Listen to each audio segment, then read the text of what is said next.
Está ahora en los estudios de Canal 13 Enrique Bastorres. Fue durante muchos años ministro de Hacienda de la provincia de Corrientes y actualmente es candidato a senador en primer término de la Alianza Gobernante DECO. Enrique Bastorres, buenas noches, ¿cómo le va? Buenas noches, ¿cómo le va? Bueno, en este rol de candidato, ¿lo pensaba, Ajá. lo suponía? Está casi como Todas las- Alberto Fernández, que no sabía que iba a ser el No, no, no, candidato. no. Las cosas no son producto de la improvisación.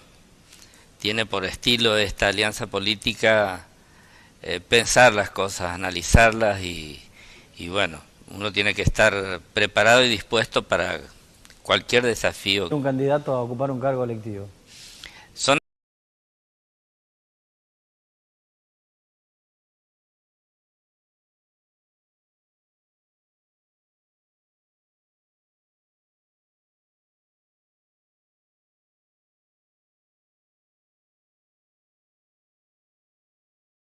etapas. Yo creo que estuve mucho tiempo en la función pública con ese cargo, que es bastante desgastante, por cierto, y me parece que llegó el tiempo de ejercer otro rol y así fue conversado. Tuve la suerte de que el gobernador haya confiado en mi persona y también haya concitado el apoyo político de Ricardo Colombi como presidente del partido, así que bueno, fueron dos coincidencias que hicieron que yo esté en este lugar. ¿Considera que cumplió un ciclo como ministro de Hacienda?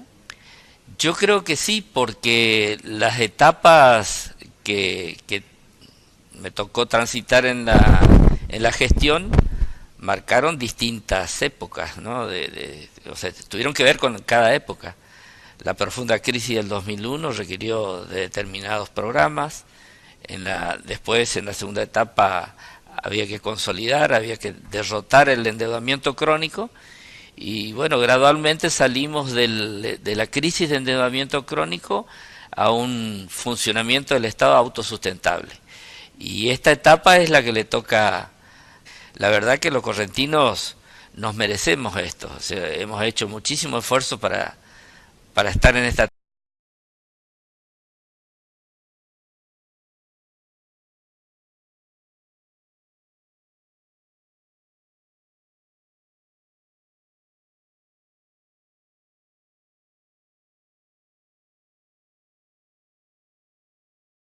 etapa y no vamos a equivocar el camino. Pastor, usted fue ministro de Economía de Ricardo Colombi.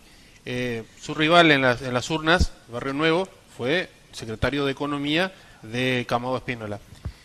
¿Esto es un duelo de economistas? Para nada. No. Por empezar, yo no puedo referirme a la gestión de Martín como secretario de Hacienda, Ustedes ¿no? se pelearon mucho en esa coincidencia de cargos. No, él tenía mucha referencia conmigo, yo no.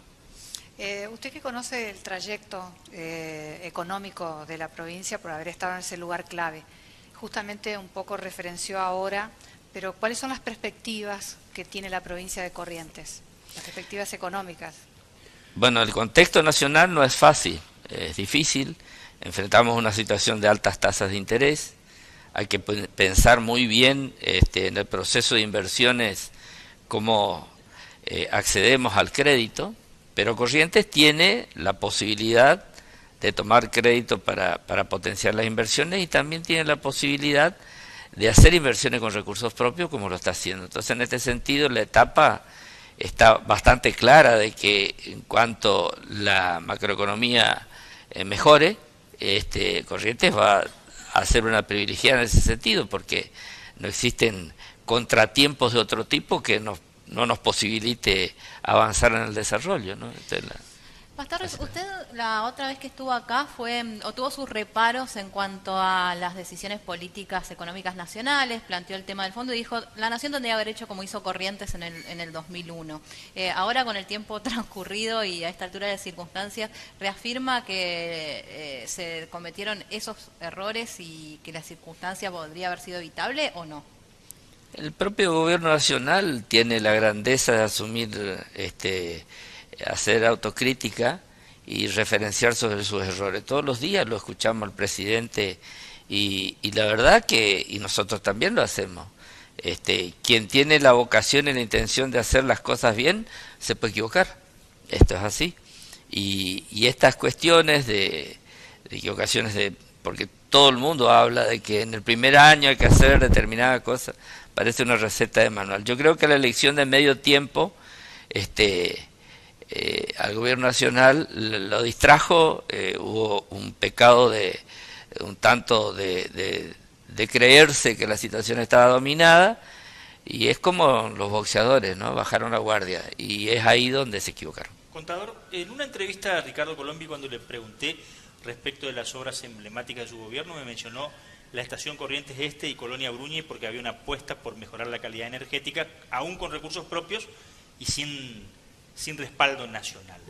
Para el tiempo que se viene, y a pesar de esto que usted mencionaba, las altas tasas y las condiciones macro en la Argentina, usted que es analista de la cuestión económica, ¿cómo ve a Valdés respecto de obras emblemáticas? Primero, una certeza en cuanto a su gestión es que él convalida lo hecho, o sea, construye sobre lo que está. El cierre del anillo energético lo encontró encarando otras medidas tan importantes como esa, como por ejemplo apostar a la consolidación de la generación alternativa con biomasa. Eso va a generar valor agregado en una de las principales fuentes o recursos que tiene la provincia al ser la primer provincia forestal, y porque detrás de todo eso está el empleo. Entonces tenemos un gobernador que construye sobre lo que está hecho, y esta fuerte gestión para lograr bajar los costos de la logística, invirtiendo en puertos, invirtiendo o seguir invirtiendo en el enripiado de caminos interiores, por ejemplo, para que nuestros productores tengan ventaja en este sentido, me parece que es una clara apuesta al desarrollo, y lo vemos ahí trabajando en toda la provincia, y nosotros tenemos que acompañar este proceso de la legislatura, tratando de también estar a la altura de este pedido que hace permanentemente el gobernador, que es modernizar el Estado. Y esta modernización no es solamente una modernización que está aislada del desarrollo, de la inclusión, es una conjunción de cosas. Estos tres ejes van enlazados. Entonces, la conectividad de las escuelas, las conectividades viales, las posibilidades de la salida de nuestra producción por puerto, el uso de la hidrovía, tiene que ver con la inclusión de los correntinos entre nosotros y hacia el mundo, porque ahora, tenemos Enrique, que aportar. ¿Toma la elección del 2 de junio también como un plebiscito de la gestión de Valdés? Totalmente. Yo creo que la elección del medio término es en esencia eso. O sea, ahí es donde uno pone a consideración de la sociedad cómo está gestionando Gustavo, y yo creo que en ese sentido tenemos el privilegio de poder seguir detrás de una gestión que está haciendo goles. Entonces, ahora, una gestión que tiene buena imagen, lo decía Zuleta Poseiro, casi el 80% de imagen positiva. Si ese respaldo se cristaliza en las urnas, y la victoria puede ser contundente, o es contundente de Código, ¿habilita a que Valdés empiece a pensar en la reelección? ¿Qué es lo que piensa usted? Mire, si usted le pregunta a él, le va a decir absolutamente que tiene otras cosas que hacer en el camino. Yo creo que no se puede poner el caballo detrás del carro. Es decir, si la sociedad habilita a que vamos por el buen camino, habrá que profundizar el trabajo en ese sentido. Y después, cuando llegue el momento de la decisión en ese sentido, se verá. Yo no me busco problemas donde no hay. O sea, hay tantas cosas por resolver que ese tema, por ejemplo, a mí en lo personal no me preocupa hoy. En el Senado, cuando usted sea, obviamente va a ser senador a partir del 10 de diciembre, ¿no? ¿Va a actuar así de manera individual o va a actuar en bloque? ¿Qué piensa de su actuación a partir del 10 de diciembre? De manera individual, con algunas cuestiones que tengo pensado hacer, y en bloque en otras circunstancias cuando lo amerite la discusión parlamentaria. ¿Qué cuestiones individuales dijo? Y las cuestiones individuales que yo vengo pensando es realizar la tarea de otra manera, digamos, más vinculado al... Él es un legislador, pero se ocupa del tema Iberá, por ejemplo.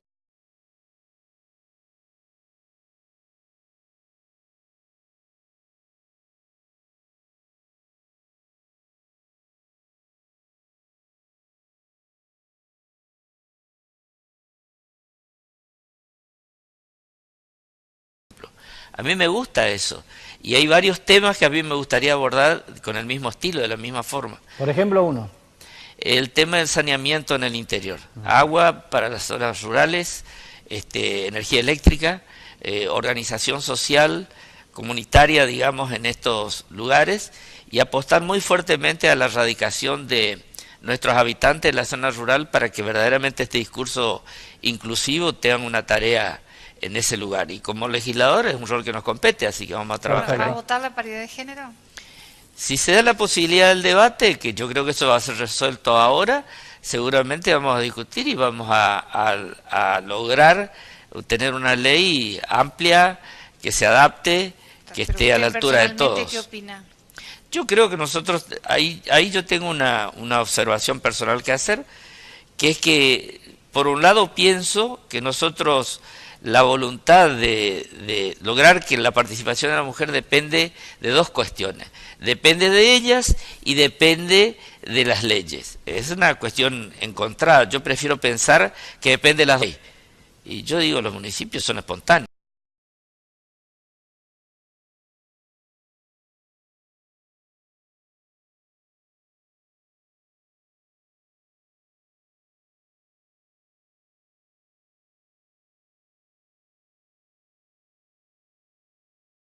Bueno, la participación Entonces es la de usted, misma manera. La participación de ustedes bien. no depende de una ley, Enrique. Depende de la Constitución.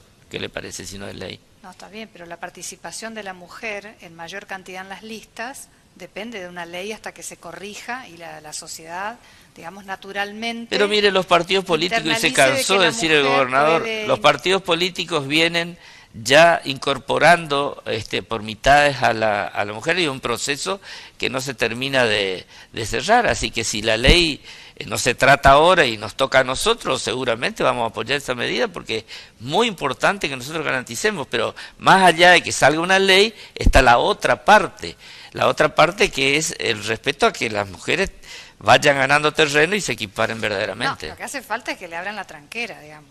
Yo no pongo ninguna tranquera, las respeto mucho y espero tener convivencia en la legislatura y que se vaya equiparando las cuestiones laborales. De género para integrar las listas, mire, yo hablo, legislatura... Mire, para que se quede bien claro lo que yo pienso respecto a la mujer.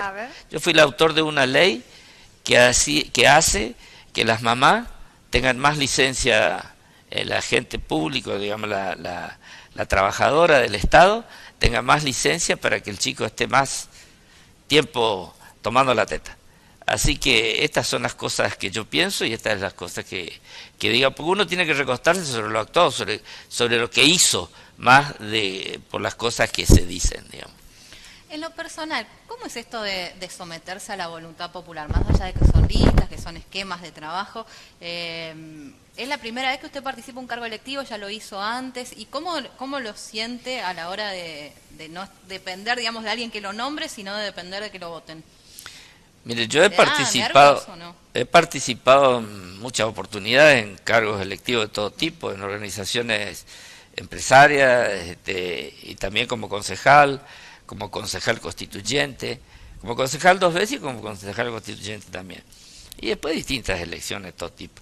Y en este caso me parece que es un privilegio, es un honor, y creo que la sociedad va a observar en este sentido lo que hemos hecho en la función pública, porque la función pública en el Poder Ejecutivo está muy cerquita, digamos, de lo que ocurre en la legislatura. De hecho, no es un órgano extraño para mí. He tenido que rendir cuenta cada año en las discusiones de presupuesto y he tenido que fui convocado creo que en 17 interpelaciones, así que conozco el ámbito, respeté siempre los tiempos de la legislatura.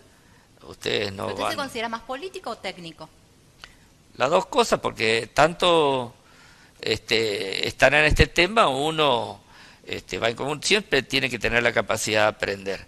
Y de tanto tiempo que estar en la función pública, uno tiene que tener una formación y una dedicación. Ahora que no es Cristina la candidata, pero